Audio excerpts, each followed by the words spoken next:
So, eto guys yung ating live messages. Meron tayong to the sea and meron tayong fork in the road mga kapiksi. So, eto guys, eto napakaganda nito kasi ibig sabihin nito, kalmado, no? Very kalmado yung energy, very peaceful, and parang you go with the flow, no? Walang resistance. Pag sinabing walang resistance, walang masyadong balakid.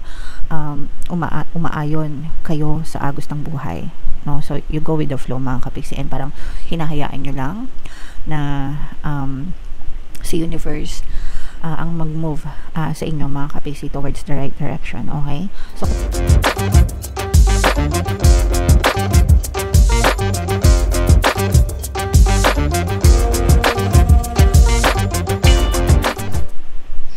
hello guys, hello Cancer, welcome back to Pinoy Pixie Tarot. Ang pamagat ng episode natin for tonight is OOTM, Oracle of the Month, para ngayong November para sa Cancer, Sun, Moon, Rising Sign, and Venus. Mayroon tayong tatlong set ng decks dito guys. Ito yung para sa spiritual message nyo, life messages, and ito naman yung sa love life mga kapiksi. So, unahin natin yung spiritual message nyo guys. Kung ano na lang yung makaresonate sa inyo, take that message mga kapiksi, kasi hindi lahat ng mensahe ay mag-resonate sa inyo, Cancer. So, yung first message natin guys, okay, baliktad. When there are questions you need assistance with, go inward, sit with yourself, meditate on the question, ask for help also, then trust your intuition, as most often the answer and guidance will be delivered to you intuitively. We are with you always. So, ito guys, yung palagi kong sinasabi sa inyo, diba, na kapag may mga bagay na naguguluhan kayo, nagugulumihanan, you need answers, ang first na kailangan yung gawin is magdasal, mga kapiksi. Okay? Pray, meditate on the question, pray mga kapiksi. And then kapag nakapagdasal na kayo, diba, you ask for help, you ask for guidance, and then you listen to your intuition mga kapiksi. Okay? Kasi yung intuition natin, yun yung way or pamamaraan ng mga gabay natin para gabayan tayo. Okay?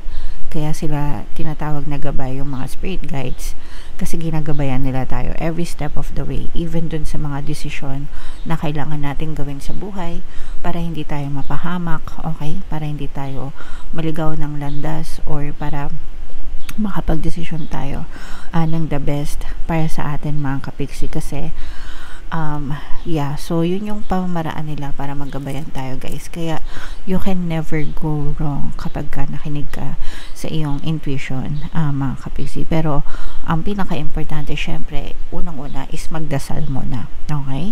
So wag na wag niyong kakalimutan yan guys. Always magdasal, always manghingi ng guidance and protection and help, no, from our spirit guides. Lahat tayo guys ay may mga spirit guides. Simula nung pinanganak tayo, bawat isa sa atin ay may spirit guides mga kapiksi, and yun yung role nila sa buhay natin. Gabayan tayo, protektahan tayo, at tulungan tayo mga kapiksi. Okay?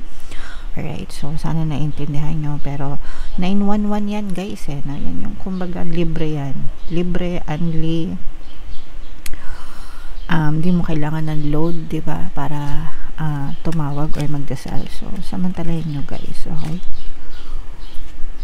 Alright, so comment down below if feeling nyo naka-resonate kayo dyan. Ito naman next message natin, yung live messages para sa inyo. Habang sinashuffle ko to guys, panoorin nyo muna yung video natin recording sa ating paano mag-manifest ng abundance video course. Kapiksi, sawa ka na ba sa mga struggles at hirap sa buhay mo? Masipag ka ba at masikap sa buhay ngunit hindi ka pa rin umaasenso? Ilang beses ka na bang nag-attempt mag-negosyo at mag-invest pero palagi ka pa rin nalulugi? Sa pagkakataon na ito ay maaaring may subconscious beliefs ka na nagiging balakid sa iyong pag-unlad at pagyaman.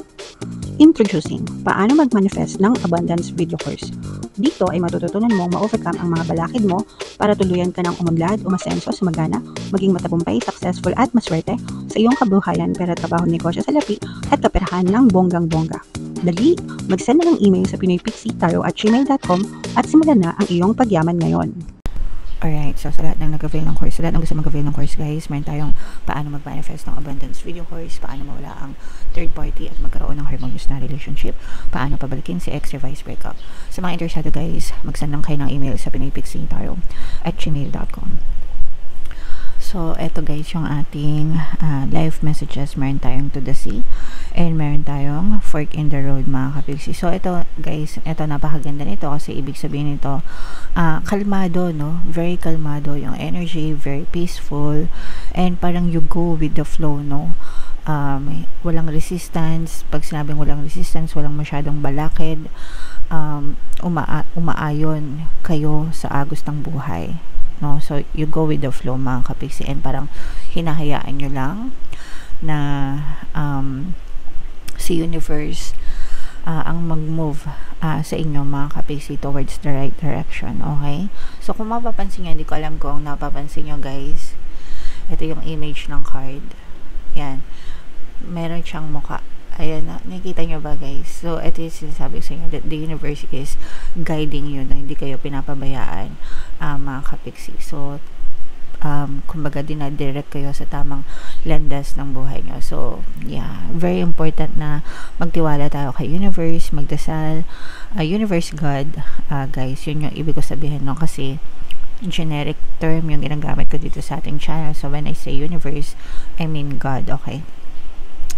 But yeah, so we're always being guided, guys.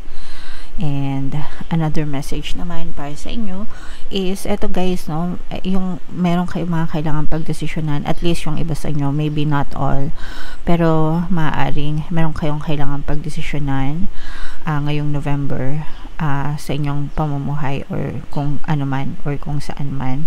And sabi ko nga sa inyo guys, 'di ba kanina, if may mga bagay na naguguluhan kayo, magdasal muna kayo, 'di ba? And trust your intuition. So ganun ang gawin nyo guys, bago kayo magdesisyon. Take your time, no? Huwag kayong magpadalos-dalos.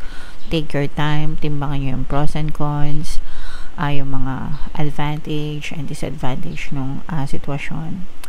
And mag-affirm kayo guys, no? Kailangan matanim sa isip nyo yung belief na everything is always working out in my favor. Okay, again, everything is always working out in my favor. I-type nyo na rin yan guys sa comment section, para kahit ano pang maging desisyon nyo or whatever happens, whatever circumstance yung inyong harapin sa inyong buhay, magiging pabor at magiging mapabor sa inyo palagi yung sitwasyon, mga kapiksi, para hindi na kayo masyadong mag-overthink guys. Okay, so yeah, yan yung message para sa inyo. So kalma lang mga kapiksi, magiging okay ang lahat para sa inyo, and si universe ginagabayan ka sa tamang direction, cards. Alright, so ito naman guys, sa ano naman to, love. Titingnan naman natin yung mga emosyon na nakapaloob, no, sa inyong relationship. Pwedeng nararamdaman mo or nararamdaman nila, or pwedeng nararamdaman nyo parehas mga kapiksi. Habang sinashovel ko to guys sa mga naghahanap ng pampaswerte na lucky charms or lucky bracelet guys, may mga items na makikita kayo sa description box. So check out nyo na mga kapiksi. So ito pala yung mga sample items guys.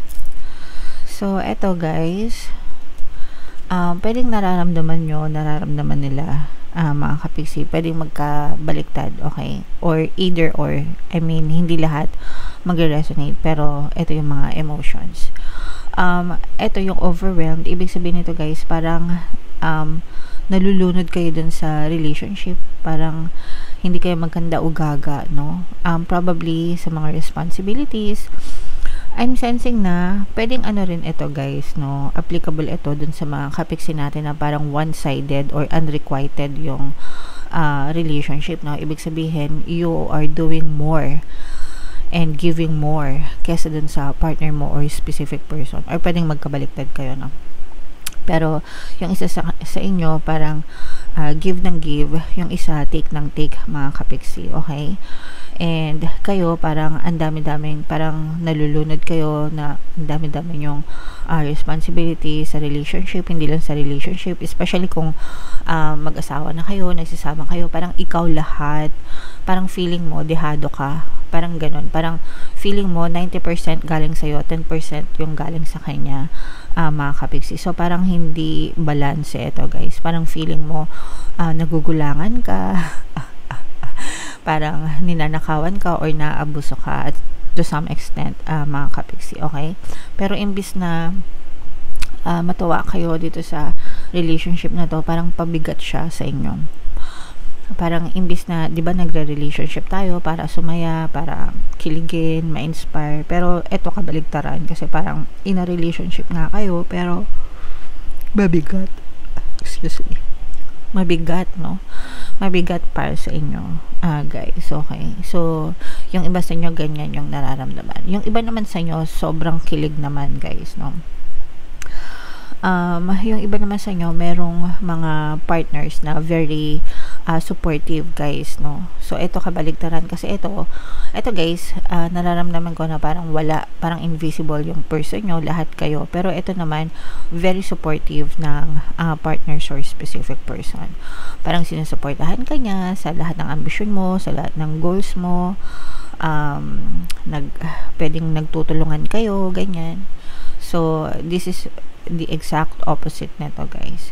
Pwedeng to, guys, no? Pwedeng ikaw, kunwari, kayong dalawa to sa relationship, ikaw nagsusuporta sa kanya, tapos siya, kuha lang ng support mo. Parang, nagets nyo ba? Parang sa'yo lahat ng mabigat, sa kanya lahat ng magaan. Or, pwedeng baliktad, mga kapiksi. Okay? But, yeah, yan yung mga emotions na lumabas, guys. So, take it how it resonates, guys. Again, iba-iba kayo ng sitwasyon, no? So, yeah. Comment down below, mga kapiksi, if feeling nyo nakaresonate kayo and saang mensahe ba kayo nakaresonate. Dito ba sa spiritual, dito ba sa life, or dito ba sa love life, mga kapiksi. Comment down below, guys.